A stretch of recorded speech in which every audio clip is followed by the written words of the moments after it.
আসসালামু আলাইকুম। সবাই কেমন আছেন? আশা করি ভালো আছেন। আজকে আমি যে ভিডিওটা আপনাদের মাঝে শেয়ার করলাম সেটি হচ্ছে লাচ্ছি সুতা সংরক্ষণ করা। এখানে হচ্ছে রেশমি লাচ্ছি সুতা আর এখানে হচ্ছে সুতি লাচ্ছি সুতা। তো এইসব সুতা আমরা যারা হাতের কাজ করি তারা সবাই ব্যবহার করে থাকি। বিশেষ করে আমি এইসব সুতাগুলোই বেশি ব্যবহার করি। যারা নতুন আছেন, কাজ করেন, জানেন না কিভাবে সুতা রাখতে হয়, তাই তাদের জন্য এই ভিডিওটি বানালাম। লাচ্ছি সুতা কিভাবে সংরক্ষণ করতে হয়। লাচ্ছি সুতা এই যে এরকম থাকে, এটা সবাই জানেন। এটা খোলার পরে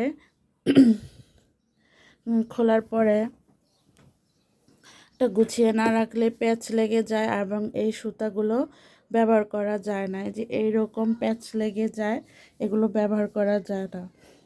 সুতা টান দিয়ে বের করতে অনেক কষ্ট হয়। তাই এই লাচ্ছি সুতা এভাবে বেনি করে রাখলে ভালো থাকে।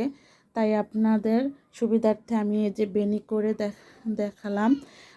আমরা মেয়েরা চুলে যেভাবে বেনি করি ঠিক সেইভাবেই বেনি করবেন। 3টা ভাগ করবেন। এই রেশমি সুতাটা বেনি করতে অনেক সুবিধা, খুব সুন্দর হয়ে যায়। বেনি করার পরে বেনির 2 মাথায় এরকম সুতো দিয়ে গিট দিয়ে দিবেন, তাহলে সুতাটা সব সময় ভালো থাকবে। আপনি 10-15 বছর পরেও এই সুতা ব্যবহার করতে পারবেন, সুতায় কোনো গিট লাগবে না। যখন দেখবেন যে আমরা সুতা ব্যবহার করতে করতে কোনো একটা বেনির একটা পার্ট কমে যাচ্ছে, যেমন এই পার্টটা কম, এই পার্টগুলো বেশি, তখন এই পার্টের সুতাগুলো ব্যবহার করবেন। মানে চেষ্টা করবেন 3টা পার্টই যেন প্রায় এক সমান সমান থাকে, তাহলে সুতাটা আরও বেশি ভালো থাকবে। এই যে আমি সুতার 2 মাথায় এরকম গিট দিয়ে দিয়েছি।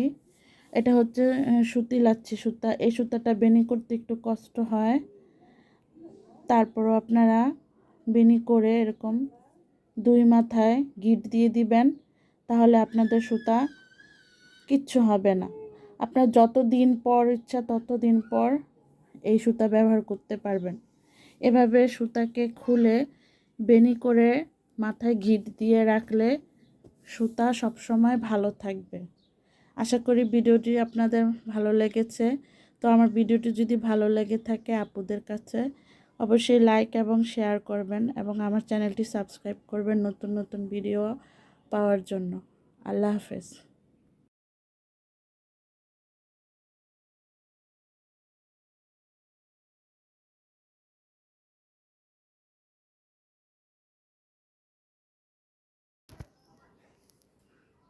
আমরা যারা অনেক সুতা ব্যবহার করি, এই সুতা এরকম বাটি বা কন্টেনারে রেখে দিবেন, তাহলে সুতা অনেক ভালো থাকবে। প্লাস ব্যবহার করা সুতাগুলোর আমি এরকম বাটি বা কন্টেনারে রেখে দিই, যাতে হাতের নাগালে খুব তাড়াতাড়ি পাওয়া যায় এবং যে সুতাটা দরকার সেই সুতাটা খুব দ্রুত নিয়ে কাজ করতে পারি। এরকম আপনারা বাটি বা কন্টেনারে সুতা রাখতে পারেন, তাহলে আপনাদেরও কাজ করতে অনেক সুবিধা হবে।